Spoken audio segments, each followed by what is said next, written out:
बिहार के 40 लोकसभा सीट पर रुझान सामने आ गया है।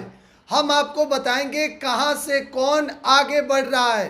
देखिए, सुबह 10 बजे तक किसका पलड़ा भारी है, कौन लोकसभा सीट से।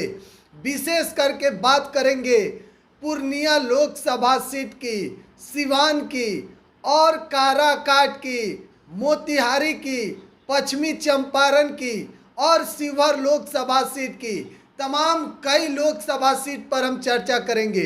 देखिए, सुबह 10 बजे तक का जो रिजल्ट है वह अब पूर्वी चंपारण से राधा मोहन सिंह जो बीजेपी के उम्मीदवार हैं वह आगे बढ़ रहे हैं और पश्चिमी चंपारण से बीजेपी के उम्मीदवार संजय जायसवाल बढ़त हासिल कर रहे हैं। देखिए, पूर्वी चंपारण से राधा मोहन सिंह लगातार आगे चल रहे हैं और पश्चिमी चंपारण से संजय जायसवाल भी सुबह से ही बढ़त हासिल किए हैं। तो हम बात कर ले पप्पू यादव की, यानी कि पूर्णिया लोकसभा सीट की। तो देखिए, पूर्णिया से शुरू में जेडीयू के उम्मीदवार संतोष कुशवाहा वहां से आगे थे। बीमा भारती जो आरजेडी की उम्मीदवार है, आरजेडी ने उन्हें आनंद फानन में टिकट दिया, वह शुरू से ही पीछे चल रही है और वहां से लड़ाई जो है वह जेडीयू के उम्मीदवार संतोष कुशवाहा और पप्पू यादव के बीच जो निर्दलीय चुनावी मैदान में उतरे, इन दोनों के बीच में देखा जा रहा है। हालांकि अभी की बात की जाए 10 बजे तक पप्पू यादव पूर्णिया से आगे चल रहे हैं। अब देखिए, इसके बाद एक और हॉट सीट है काराकाट लोकसभा सीट, जहां से भोजपुरी के पावर स्टार पवन सिंह चुनावी मैदान में उतरे और काराकाट लोकसभा क्षेत्र को बेहद दिलचस्प और कांटेदार मुकाबला वहां देखने को मिल रहा है।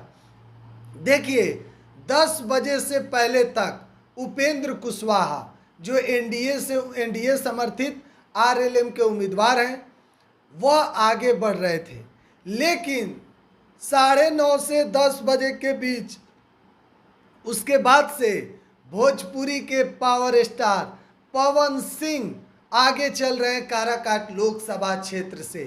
तो कहीं ना कहीं पवन सिंह को अब बढ़त मिल रही है, तो उपेंद्र कुशवाहा वहां से पीछे चल रहे हैं और आरजेडी के उम्मीदवार भी वहां से पीछे हैं। अब बात करेंगे सिवान लोकसभा सीट की। देखिए, सिवान से हिना साहब जो निर्दलीय चुनावी मैदान में है वह कभी आगे चल रही है तो कभी जेडीयू की उम्मीदवार पीछे चल रही है, फिर जेडीयू की उम्मीदवार आगे हो जा रही है तो हिना साहब पीछे हो जा रही है।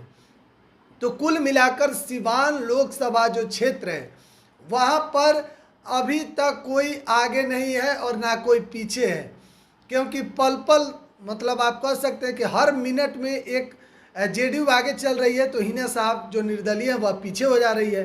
तो यानी कि आगे पीछे चल रहा है, कोई लंबा फैसला नहीं है, इसलिए अभी वहाँ पर मुकाबला बेहद कांटेदार है। अब शिवहर लोकसभा सीट, शुरू में लवली आनंद आगे थी और लेकिन अब रितु जायसवाल जो आरजेडी के उम्मीदवार है वह आगे हो गई है। तो रितु जायसवाल आगे चल रही है तो कभी लवली आनंद, यानी कि शिवहर में भी कांटेदार मुकाबला है।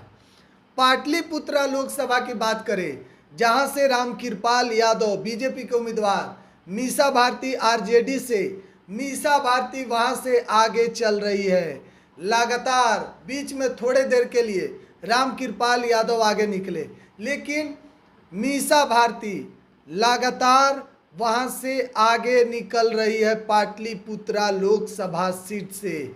यानी कि जो पिछली बार 2019 में मीसा भारती मात्र 20,000 वोट से चुनाव हारी थी, 40,000 वोट से चुनाव हारी थी, लेकिन इस बार अब मीसा भारती लगातार बढ़त हासिल की है। सारण से रोहिणी आचार्य लगातार आगे बढ़ रही है। तो कहीं ना कहीं कुल मिलाकर 40 सीट में 30 सीट पर एनडीए आगे बढ़ रही है, 10 सीट पर लगभग महागठबंधन यानी कि इंडिया अलायंस जो है इंडिया आगे बढ़ रहा है। यानी कि आप कह सकते हैं कि जहाँ जहाँ नीतीश कुमार की पार्टी है जेडीयू, वहाँ एनडीए को नुकसान होते हुए दिखाई इस बार दे रहा है। बहरहाल आप क्या सोचते हैं कमेंट बॉक्स में अपनी राय जरूर दीजिएगा। बिहार 104 आप देख रहे हैं, बहुत बहुत धन्यवाद।